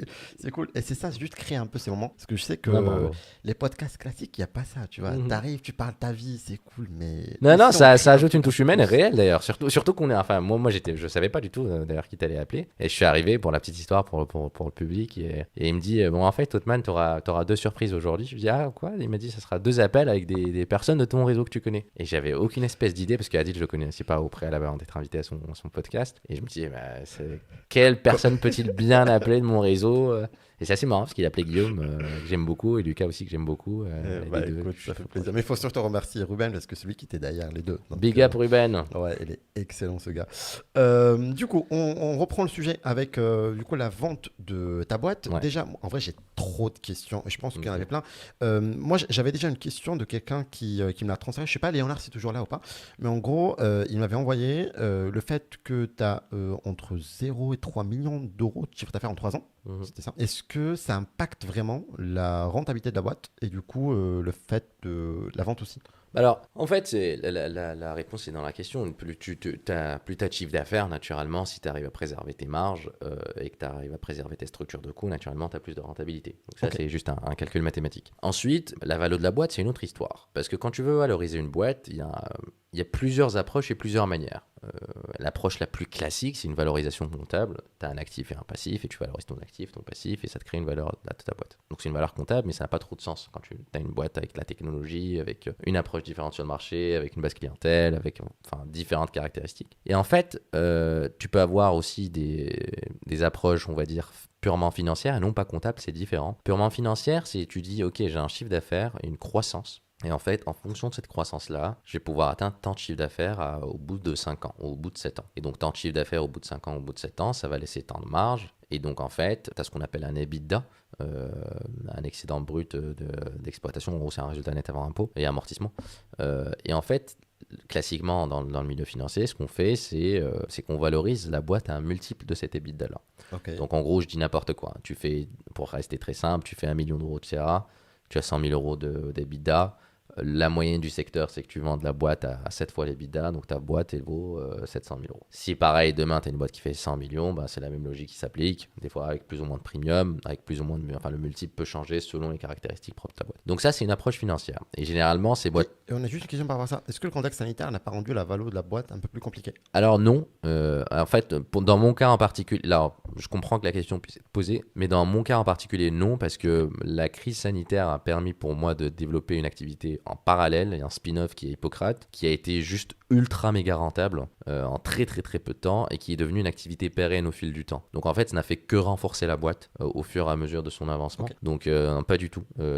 Enfin, ça aurait pu. En fait, si on s'était pas remué, retroussé les manches et remué les méninges et trouvé une solution rapidement, oui, ça aurait été juste catastrophique. La valo de la boîte aurait descendu très rapidement ou n'aurait plus existé tout simplement. Mais par contre, non, le contexte sanitaire a aidé à augmenter la valo de la boîte du fait des actions qu'on a prises et du fait qu'il y a Hippocrate entre-temps. Est-ce que ça a baissé l'attraction vis-à-vis des acquéreurs? Alors, je sais pas si tu parles des clients ou des acquéreurs potentiels de la boîte. Potentiel, je pense. Ouais, donc sur les clients, on a moins de traction, évidemment, parce que c'était un contexte avec pas du tout de visibilité. Sur les acquéreurs, à cette époque-là, quand il y avait le Covid, je pensais pas du tout à vendre. J'ai commencé à penser à vendre en 2021. Et j'ai dit on a décidé avec mes associés qu'on allait vendre. Donc, on voulait vendre, en tout cas, en juin 2021. Donc, tout s'est fait très rapidement. Pourquoi en juin? Pourquoi? Parce qu'en fait, tu arrives à un moment où tu te dis... alors, juste pour rappeler d'ailleurs à tout le monde, en fait, et pour finir d'ailleurs, peut-être sur la valo tout à l'heure, mais nous, The Clay, c'est une boîte bootstrap. Hein. On n'a pas levé d'argent, on a démarré avec nos propres moyens, on s'est battu, on a bataillé, on a construit notre chiffre d'affaires progressivement. Donc, on n'est pas dans cette logique-là d'une boîte classique, tu vois, comme tu parlais tout à l'heure de back market, qui va faire une première levée de fonds sur une certaine valo, et puis 18 mois plus tard, elle va faire une deuxième levée de fonds, et donc 10 fois la valo, par exemple, ou 5 fois la valo, et ainsi de suite, et c'est un cycle continu de levée qui va permettre à la boîte effectivement d'atteindre ses ambitions et donc d'augmenter son chiffre d'affaires, pas nécessairement toujours sa rentabilité parce que beaucoup de boîtes qui lèvent aujourd'hui ne sont pas rentables, ce qui nous pour notre cas en fait était juste simplement impossible parce que nous en fait il fallait que quand un euro rentre que cet euro là soit rentable. Si c'était pas rentable en fait c'est l'argent là qu'on mettait de nos poches parce qu'on n'avait pas de VC derrière. Donc très rapidement on devait être toujours très régulièrement rentable, en fait de manière assez saine tout début de l'activité. Et en fait pour répondre à ta question Mehdi ou le follow-up là-dessus, pas baisser mais baisser le chiffre d'affaires. Alors oui, le chiffre d'affaires a baissé un mois entre mars et avril. Par contre, en fait, alors pour te donner l'historique, en 2020, qui est l'année du Covid, on a doublé notre chiffre d'affaires par rapport à l'année précédente. Donc en fait, notre chiffre d'affaires n'a pas baissé, il avait augmenté. Et c'est resté une croissance dynamique qui a été soutenue, maintenue par l'activité d'Hippocrate. Et puis progressivement, puisqu'on vendait, même si on vendait toujours les mêmes volumes, on avait moins de valeur parce que les prix ont été divisés par 40, progressivement l'activité de nettoyage a repris le dessus. Donc ça nous a permis de maintenir toujours ce chiffre d'affaires-là. On a été en croissance systématique d'un mois à un autre depuis qu'on avait commencé. Ok, ça marche. Et pour juste finir sur la valo, parce qu'il y a un troisième point, donc l'approche financière dans laquelle tu valorises par rapport à l'EBITDA, donc c'est un multiple. Et après, en fait, tu as des boîtes qui vont venir se baser sur non pas l'approche comptable, sur cette valeur-là financière, et qui vont dire, ok, tu as construit de la tech, et ta tech, ça vaut quelque chose, tu vois. Parce que moi, je fais 20 fois ta taille, et si je mets ta tech chez moi, en fait, les économies que ça me permet, les synergies que ça me permet, en fait, valent X euros. Okay. Et si on prend un exemple... Facebook avec Oculus, ou en reprenant un autre exemple tout simple qui est le mien. Par exemple, moi je fais une génération des P ou de facturation automatique, tu vois. où, par exemple, j'ai un staffing automatisé. Tu rentres des disponibilités en fonction de toutes les personnes qui sont dans le réseau avec leur géographie, leurs points, leur disponibilité, leurs compétences. Tu vas avoir un matching automatique d'une prestation. Donc, en fait, ouais, ça, c'est une techno. Tu vois, donc en fait, quand tu es une boîte classique aujourd'hui nettoyage, tu n'as pas cette techno-là. Donc, tu as 2, 3, 4, 5 personnes qui vont en fait devoir faire ce boulot-là quotidiennement parce que tu as 2000 clients. Mais en fait, ces 2, 3, 4, 5 personnes, c'est des personnes dont tu n'auras pas besoin demain, que tu pourras allouer sur d'autres activités, d'autres missions et sur lesquelles tu vas gagner de la valeur. Alors, non seulement en termes d'un point de vue financier, mais aussi en termes d'efficacité, parce que ce qui prenait peut-être quelques jours à faire, va te prendre peut-être 5 minutes. Donc, en fait, c'est ces gains-là que tu vas venir valoriser avec un premium. Et en fait, ce premium-là, il est rajouté. Quand tu vends une boîte et que tu vends sa tech, tu rajoutes ce premium-là à sa valeur financière. Et donc, ça crée la valeur globale. Donc, c'est les 3 approches classiques, en fait, quand tu veux valoriser une boîte. Ok. Et du coup, à quel moment il y a eu cette décision du coup de Clay? Tu m'avais dit juin 2021. Juin 2021. Dans le contexte Juin 2021, on arrive à la conclusion. En fait, tu sais, quand tu montes une boîte à des cycles, il faut la mener de 0 à 1. Donc, effectivement, tu pars de rien et tu as une boîte. J'avais ramené Franck Noriga, je ne sais pas si tu le connais. Ouais. C'est le mec de Startup Weekend. Il m'avait dit en gros, ce qu'on oublie souvent, c'est qu'une boîte, ça se construit, ça vit et ça meurt. Absolument. Et du coup, vous étiez avant la mort, non? Non, pas du tout. C'est pas une question. Si c'était avant la mort, on ne serait pas fait racheter C'est parce sûr. que ça n'aurait pas Mais de du coup, sens. c'est quoi le. En fait, c'est ce que je vous explique là-dessus, c'est que en fait, une boîte, c'est exactement, je rejoins totalement ce qu'il dit, ça se crée, ça naît, ça vit, ça meurt. Donc en fait, c'est des cycles, une boîte. Par contre, c'est des cycles aussi de croissance. Donc, tu as des paliers que tu atteins. Donc, ta boîte, tu la montes, tu pars de rien, tu construis un certain CA, des clients, une notoriété. Et ensuite, tu veux redoubler ça. Et tu as des objectifs au fur et à mesure. Mais à un moment, tu arrives à un plateau et tu te dis, OK, j'ai envie d'avoir 10 fois ça. Qu'est-ce que ça implique en termes de contraintes? Qu'est-ce que ça implique en termes d'investissement? Tu te dis, je suis à la fin d'un cycle. Et à la fin d'un cycle de croissance, on va dire. C'est-à-dire que demain, tu ne vas pas pouvoir croître à 2 chiffres, tu vois, à 20 ou 30% tous les mois, régulièrement. Et donc, tu te dis, OK, donc voilà la réalité des choses. J'ai construit ça, j'ai un actif que je peux valoriser. Est-ce que j'ai envie, moi, personnellement, d'y remettre encore 5 ans pour pouvoir l'amener à 10 fois le potentiel qu'elle a aujourd'hui? Et tu te poses la question, c'est une question très sincère, et tu te dis, dans le contexte actuel, avec ce que j'ai fait au préalable, avec le résultat que j'ai, et au vu des contraintes, encore une fois, des cartes qui me sont distribuées, quel est le meilleur outcome possible, tu vois, quelle est la meilleure solution possible? Et une des solutions là, en particulier parce que chacun de mes associés aussi, et ça dépend aussi surtout aussi des associés, chacun voulait repartir sur autre chose, et que c'était le bon moment parce qu'on avait un actif qu'on avait construit et qu'on voulait revaloriser, de repartir sur autre chose. Et à ce moment-là, on s'est dit, OK, en juin 2021, on est tous OK pour vendre. Et donc à ce moment-là, très rapidement, pour aller à la petite histoire, donc moi je m'en occupe naturellement, et en démarrant, au bout de 3 semaines, alors c'est assez marrant, peut-être qu'on la posera la question, mais j'y réponds peut-être en amont. Quand tu veux vendre une boîte, tu fais comment, tu vois? Parce que moi, j'ai pas de VC à table, je fais quand même, enfin c'est une boîte qui fait du nettoyage, on n'est pas dans la pure tech, on n'est pas dans des boîtes qui peuvent être achetées demain par tel ou tel géant de la tech. Et en fait, tu démarres comment? C'est très simple. J'avais contacté des gens qui étaient dans le secteur, qui connaissaient plus ou moins des patrons de boîte, et j'avais contacté des cabinets d'affaires, donc des banques d'affaires, qui sont spécialisées dans l'achat-revente d'entreprises de nettoyage. Et en fait, c'est très... De nettoyage même? De nettoyage, de nettoyage spécifiquement. Et en fait, j'étais abonné à quelques newsletters et je voyais souvent des deals passer, parce que c'est un secteur très actif en M&A, tu vois. Je t'avais dit tout à l'heure qu'il y avait 45 000 entreprises, mais en fait, une fois que tu arrives à 10-15 millions de CA, les entreprises, elles croient plus. Ouais. Et en fait, elles croient, la seule manière de croître à partir de 10-15 millions, c'est d'acheter des boîtes. Donc, elles rachètent des boîtes dans différentes géographies. C'est comme ça que tu arrives à avoir des boîtes qui font 50, 100, 200 millions, voire 1 milliard pour les plus grosses. C'est par de la croissance externe. Et donc, les très gros font que racheter. Ils ont toute une activité M&A. Et donc, tu as des cabinets qui les accompagnent là-dessus. Et donc, en fait, ces cabinets-là, je les ai contactés. Et puis, on s'est vus. Ils m'ont présenté différents acheteurs potentiels. Et les discussions s'amorcent. Et en fait, au bout de 3 semaines, j'ai eu une première offre. J'ai eu une première offre, mais qui ne me plaisait pas du tout. Qui ne plaisait d'ailleurs pas à mes associés. Donc, qui valorisait pas. Qui valorisait, en fait, pour plusieurs raisons. D'abord, cette offre-là était financée par de la dette. Donc, elle avait une condition suspensive de dette. Ensuite, c'est une activité qui ne c'est une offre qui ne valorisait pas suffisamment l'activité et la tech qu'on avait construite. Donc, c'était purement, on va dire, une valorisation entre guillemets comptable et financière. Donc, ça n'avait pas trop d'intérêt pour nous. Et ensuite, il y a le fit aussi que tu as avec les acheteurs. C'est, OK, tu as construit un bébé, mais qu'est-ce que toi, tu veux en faire, tu vois? Ouais. Et en fait, ce qu'ils voulaient en faire n'était pas nécessairement ce que moi, je voulais voir devenir de la boîte. Et donc, voilà, on l'avait quand même. Donc, c'est toujours sympa d'avoir une offre. Et j'avais une offre au bout de 3 semaines. Et en fait, quand j'avais une offre, ça m'avait véritablement renforcé dans ma capacité à en chercher d'autres. Et très rapidement, j'avais amorcé le process de manière assez prononcée. Et donc, du coup, en fait, on a eu une deuxième offre et puis une troisième. Et une offre par un des plus gros du secteur. D'ailleurs, les deux offres suivantes étaient par 2 très grosses boîtes qui étaient toutes les deux intéressées par la tech et par l'activité ou le chiffre d'affaires, comme on en parlait tout à l'heure. Ok. Et effectivement, il y avait une offre meilleure qu'une autre. Alors, c'était assez rocambolesque parce qu'il y a des clauses assez particulières dans l'une et l'autre. En fait, concrètement, j'ai signé 3 LOI. Donc, en vrai, j'ai fait les 3 deals. Mais le deal qui a fini par se faire, c'était le deal du milieu, qui est celui avec GestiPro. Ok, ça marche. J'ai cherché un peu sur Internet sur comment ça se passe, un peu la vente de bois. D'ailleurs, si vous avez des questions, posez-les sur le chat, on vous attend. Du coup, j'ai retrouvé ce mot-là on va dire, qui revient un peu souvent, même dans des conseils un peu et tout. Il faut un bon timing aussi pour vendre. Absolument.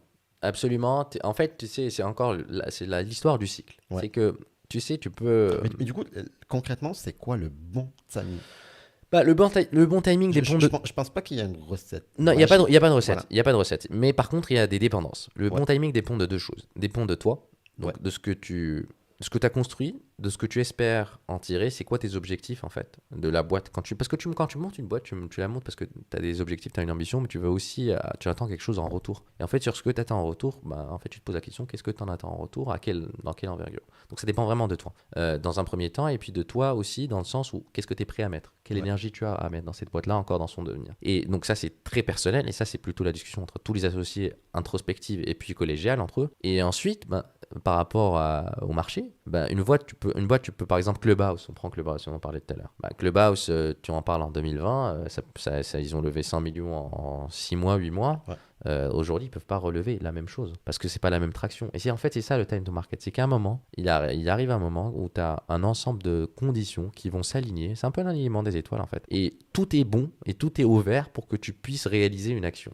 Ouais. Tu vois, c'est comme quand tu essayes de débloquer un coffre-fort et que tu arrives juste sur le petit truc qui fait que tout se débloque d'un coup. En fait, c'est la même chose. Non pas que je débloque des coffres-forts ou que je parle des bons, mais petite anecdote. Ok. Du coup, après, je pense que tu m'as répondu à l'autre question que moi j'avais, c'était c'est quoi le process ou bien la démarche un peu derrière? Le process, alors bien sûr, il y a une prise de contact, alors qui peut venir de l'extérieur ou que toi tu peux aller chercher. Ensuite, pour rentrer techniquement dans les choses, tu prends demain une banque qui gère ça. Bon, tu as soit des mandats de cédants, des mandats d'acquéreurs, soit en fait ils défendent tes intérêts, ils te présentent à leurs clients, soit ils défendent leurs clients, ils te présentent à eux, mais ils défendent les intérêts de leurs clients. Donc dans un cas, ils vont essayer de tirer de la valeur vers la hausse, dans un autre cas, ils vont essayer de tirer la valeur vers la baisse et s'assurer que ce que tu dis, elle correspond bien à la réalité des choses. Et en fait, tu rentres en contact, donc il y a ce premier contact-là, on rédige ce qu'on appelle un teaser, donc c'est un document anonyme qui reprend tout l'historique de la boîte, ses chiffres, ses clients, en fait, qui explique le marché, la tech, etc., qui est transmis à des potentiels acquéreurs, et puis selon leur intérêt, tu les rencontres, tu vois comment le fit passe. En fait, c'est un peu comme aussi un date, tu vois, tu rencontres, tu vois comment ça se passe, qu'est-ce qu'ils veulent, c'est quoi l'ambition qu'ils ont, où ils en sont, ce qu'ils font, qu'est-ce qu'ils aimeraient en faire, c'est quoi les synergies potentielles, qu'est-ce qui fait que ta boîte chez eux sera meilleure que ta boîte à une offre équivalente chez une autre personne. Et en fait, tu amorces un process donc de discussion où tu tombes plus ou moins d'accord. Et après, il y a une période de négociation où on va plus ou moins essayer de dire, ok, d'abord, quelle est la méthode de valo qu'on va prendre pour la boîte? Ensuite, sur ces méthodes de valo-là, en fait, quels sont les ratios qu'on va plus ou moins appliquer? Qu'est-ce qu'on va valoriser? Comment vont être valorisés les premiums? Et donc, c'est beaucoup d'allers-retours avec la banque d'affaires, avec l'acquéreur, avec les différents conseils, donc des avocats, des experts comptables. On essaie d'arriver à une valo et à une offre qui va à tout le monde avec des conditions qui vont à tout le monde, parce que c'est vraiment aussi beaucoup de négo, parce que par exemple dans des conditions tu peux avoir une obligation que du personnel reste, tu peux avoir une obligation d'accompagnement sur une certaine durée, tu peux avoir ce qu'on appelle une GAP, une garantie d'actifs passifs d'un certain montant, d'une certaine durée. Donc en fait tout ça c'est des conditions qui se négocient et donc chacun bien sûr évidemment essaie d'optimiser tirer la couverture de son côté pour avoir un deal entre guillemets fair ou juste qui correspond à l'ensemble des parties. Une fois qu'on est d'accord là-dessus, on rédige ce qu'on appelle une LOI, donc une offre d'intention, une lettre d'offre d'intention, une intention d'achat. Et en fait, cette LOI-là va reprendre, dire société un tel veut racheter un société un tel selon les clauses un tel pour un prix un tel avec un calendrier un tel. Et en fait, cette LOI-là, une fois que tu l'as signé, tu rentres dans un process de ce qu'on appelle la due deal.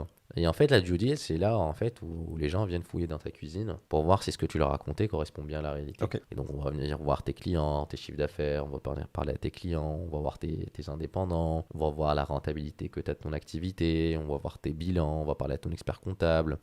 Et donc, en fait, c'est vraiment un ensemble de process qui va permettre de dire, OK, ce que cette personne-là nous a dit correspond bien à la réalité. Donc, en fait, on achète bien ce qu'on pensait acheter. Et donc, tu as des clauses suspensives. Par exemple, si tu avais personnel qui reste, effectivement, il faut le vérifier. S'il y a un accompagnement, effectivement, il faut le faire. Et donc tout ça a un calendrier, une échéance. Et une fois que tu remplis toutes ces conditions-là, en fait, tu as validé le deal. Et à ce moment-là, tu signes un contrat et tu as ton chèque et ça s'arrête là, quoi. Ok. Startupper qui nous dit, est-ce que tu as toi-même racheté une entreprise pour développer The Clay? Non, du tout. The Clay, ça a commencé à partir de zéro, de rien, d'une feuille blanche entre associés et puis d'une ambition et d'une volonté qui était à l'époque de dépoussiérer le marché du nettoyage et de proposer une offre qui était radicalement différente de ce qui existait. Ok. Et du coup, je t'ai dit que l'idée de développer un business sur ce secteur d'activité n'est pas commun. Bravo. Absolument, c'est pas commun, mais souvent je le disais encore tout à l'heure, il y a des trucs qui sont contre-intuitifs, pas sexy, pas très attrayants au départ, mais sur lesquels tu retrouves quand même énormément des opportunités de marché. Et je rappelle juste, c'est encore bluffant toujours au jour d'aujourd'hui, hein, le marché du nettoyage en France c'est 16 milliards, tu vois, c'est impressionnant. Donc oui, des trucs peuvent ne pas être sexy, des trucs peuvent ne pas être attrayants, mais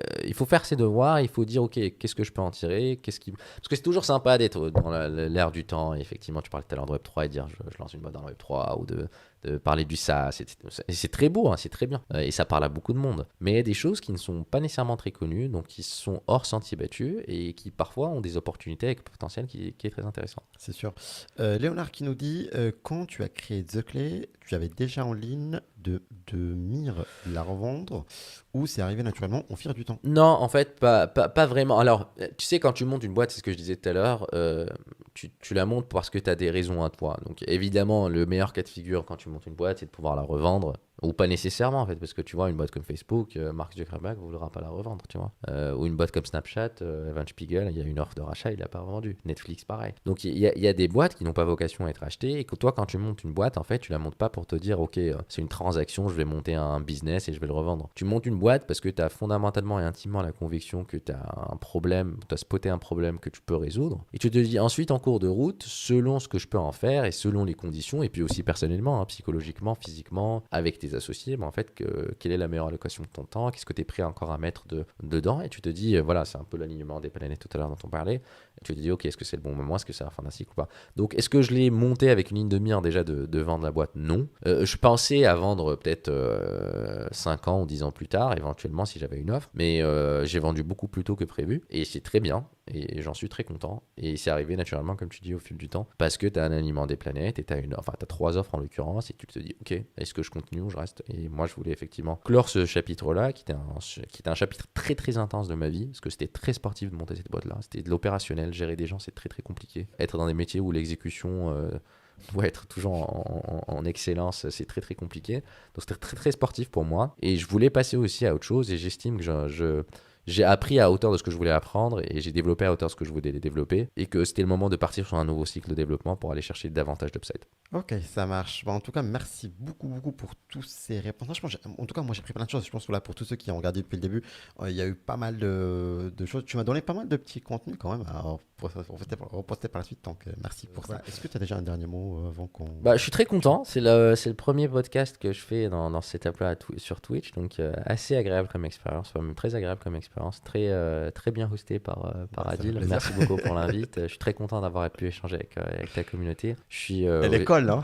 Elle est cool aussi. Et merci pour les 2 surprises. C'était aussi un big up à Guillaume et à Lucas. Puis voilà, enfin, si vous voulez, moi je suis toujours ouvert, hein, toujours la main tendue, toujours cette optique-là de pay it forward. Donc n'hésitez pas à me contacter sur LinkedIn, n'hésitez pas à m'écrire un mail. Si vous avez des questions, vous pouvez suivre un peu ce que j'écris aussi sur Medium, donc avec grand plaisir, je suis partout dans les réseaux. Je vais commencer à avoir une présence un peu plus active sur cette année. N'hésitez pas, et puis si j'ai un conseil à donner à tout le monde, c'est surtout si on a une audience qui est très jeune, c'est de se lancer, c'est de ne pas attendre. Et en fait, ayez une vision, trouvez un problème à résoudre, un problème qui est suffisamment important, qui est suffisamment painful pour vous, pour que vous ayez envie de le résoudre pendant longtemps, et sur lequel vous formiez une conviction. Et puis lancez-vous les gars, lancez-vous, enfin mesdames ou messieurs, hein, je pense que tu as les deux, mais il faut se lancer, il faut le plus grand atout le plus grand actif que vous avez aujourd'hui, c'est votre temps. Et votre temps aujourd'hui, il est inestimable. Et on vit dans une époque où on a tout à portée de main, où tout est à un clic sur Google. Donc vraiment, lancez-vous, apprenez. Et cet apprentissage-là va vous élever en termes de personnes, professionnellement aussi, personnellement, va vous faire grandir et va vous faire apprendre à la vie. Donc vraiment, lancez-vous. Il n'y a jamais eu un meilleur temps pour lancer sa boîte qu'aujourd'hui. Ayez un socle de valeurs précis. Sachez que c'est pas un chemin facile parce que c'est bien glamourisé l'entrepreneuriat, mais c'est un chemin très difficile. C'est pour ça qu'il faut avoir des convictions profondes, vraiment intimes. Mais ayez un socle de valeurs. Restez fidèle à ce socle de valeurs là parce que ce sera votre fil rouge tout au long de votre vie, pro et perso, et juste lancez-vous quoi. C'est comme le poker. Je garde ça quand même. Qu'est-ce que j'allais dire? Oui, du coup, il y a Alexandre qui nous dit Hotman est très chill et très pédagogue dans ses conseils explications. C'était super. Bah, merci encore une Merci, fois à Alexandre. toi, Alexandre. Merci à Enzo aussi. Mehdi qui nous dit du coup, on a une dernière question. Où est-ce qu'on peut trouver le lien pour réserver tes créneaux de mentorship? Il n'est pas trouvé sur ton profil. Alors, je sais plus si j'ai peut-être enlevé le calendrier, mais tu as normalement mon mail dans ma bio sur LinkedIn, donc n'hésite pas à prendre le Gmail et à m'écrire un mail et on trouve Ok. un petit créneau avec plaisir. Ok, ça marche. Avant qu'on En, termine. il faut Oui, que je- ouais. vas-y. En fait, j'accorde 10 heures par mois pour rappel, alors qu'ils sont aujourd'hui un peu pris, 10 heures par mois de temps pro bono sur du conseil à des entrepreneurs. Juste la condition là-dessus, c'est d'avoir une boîte ou un projet de boîte et idéalement une boîte sur laquelle vous avez démarré. Et comme ça, moi, je peux vous apporter des conseils actionnables. Je prends pas de créneau si tu n'as pas en fait une boîte ou un projet de boîte sur lequel tu as besoin de conseils, parce que je te prendrai ton temps et toi le mien. Donc, j'accorde 10 heures par mois. Alors, généralement, ils sont répartis entre des cours que je donne à l'ESSEC aujourd'hui. Plus du tout, enfin sur cette année pas encore, parce que j'ai pas eu le temps, et des sessions en one-to-one avec des entrepreneurs que j'essaie de débloquer sur des problématiques. Génial. Il y a Ido Ben Clark qui nous dit bravo, you are Les the gars, best. Pedro. Tu connais? Ouais, je connais. J'adore. Bref, tout ça pour vous dire merci encore. Un dernier truc avant qu'on... Lancez-vous. J'adore.